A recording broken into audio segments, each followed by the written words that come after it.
Paano pag walang baby face? Baby face?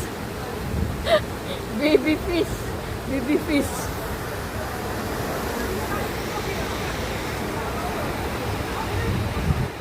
Di pa rin na nakain din.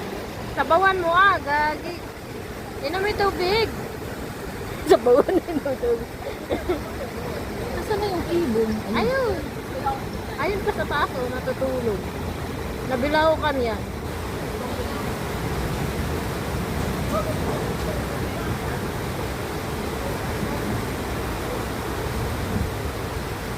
Ang hirap kumain ng ibuntin, no?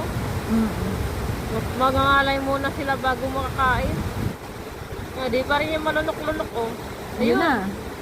Ano, di pa rin, di niya kaya. Kasi nangingisay pa yung fish, lumalaban pa. May mga ano pa yan, fin. Hindi. Baka inaano lang niya, dinudurog. Binibasag niya muna, no? Oo. Ang daming isda. Ano kayang kinakain ng mga isda na yan, no?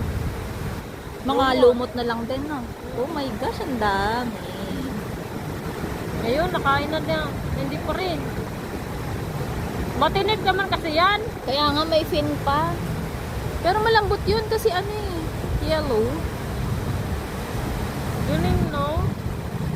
Ginaganon lang din natin. Yung magtatambay lang sila dito, tapos may busog na agad sila maya-maya.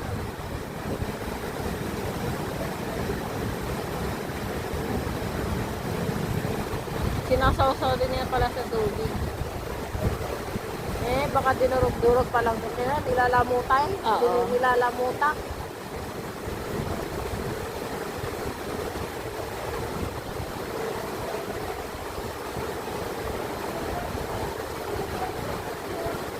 Nalunok na niya. Hindi pa Ay, yan. hindi pa rin. Ay, nakawala!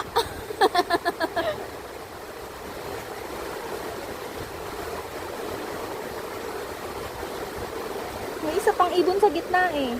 Wala. Ayun. Itong isa. Tingnan mo ba na itong isa? Yung isang ibon na wala pa siyang pagkain. Wala siya makuling maliit eh. Nag-aabang lang sila ng maliliit. Oo. Tingnan ba yung isa doon? Nag-aabang din yan.